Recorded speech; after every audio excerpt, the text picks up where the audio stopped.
End of 2022, the omnibus spending bill was passed, and part of that bill was the Secure Act 2.0. And here are 4 things that the Secure Act 2.0 has effectively done to 401k plans, qualified plans, and how to take advantage of some of those changes.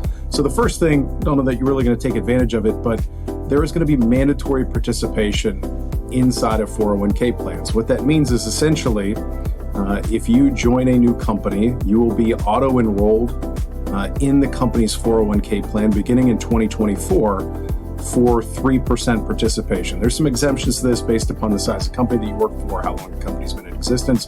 But for most folks, you will be required to contribute 3%. And then on top of that, the percentage that you contribute will start to auto increase by 1% every single year.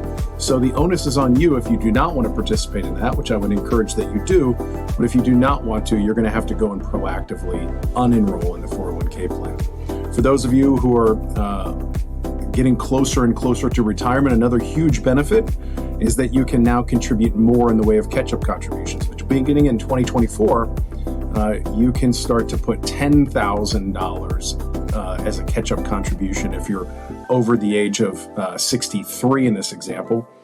Between 63 and 64, you can put $10,000 additional in per year as opposed to the old $6,500. Now, one real big change, I think, for particularly younger investors, but not, completely resigned to that. Third thing would be Roth matches. So Roth contributions, remember, are tax-free for the rest of your life. You pay taxes on that money today, so you don't get the tax deferral, but that money is forever tax-free, including all the gains. Now, if you think about it, if you're a younger investor, 20s, 30s, even 40s, the benefit of that from a tax perspective is huge.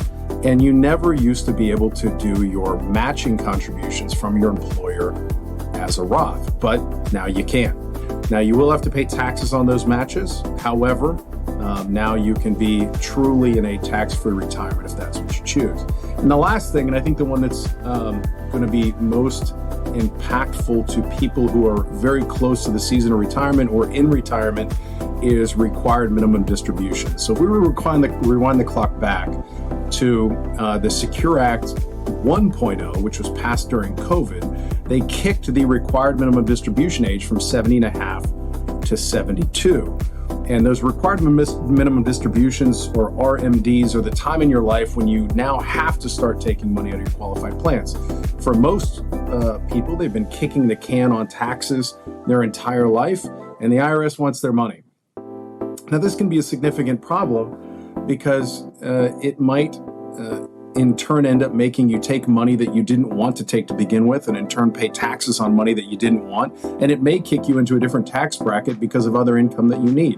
So having more time and more flexibility is good. So going from 70.5 to 72 allows you more time to do Roth conversions, etc. Well, let's fast forward to the Secure Act 2.0. It's now 73 beginning in 2023, and will escalate all the way up to the age of 75 10 years later by 2033. So what that effectively means is not only do you not have to take money that you might not want, being forced to do something is not usually a good thing, but it also affords you the opportunity now in the early years of retirement, all the way through potentially the age of 75, you can start doing Roth conversions, obviously doing the math to make sure that makes sense for you, but you can do Roth conversions and lower not only your tax liability for the remainder of your life, but the tax liability for your beneficiaries. So I think the takeaway from the Secure 2.0 Act, is all good things.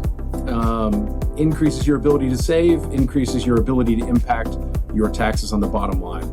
That said, make sure you investigate closely, see how it fits your situation, and make decisions wisely.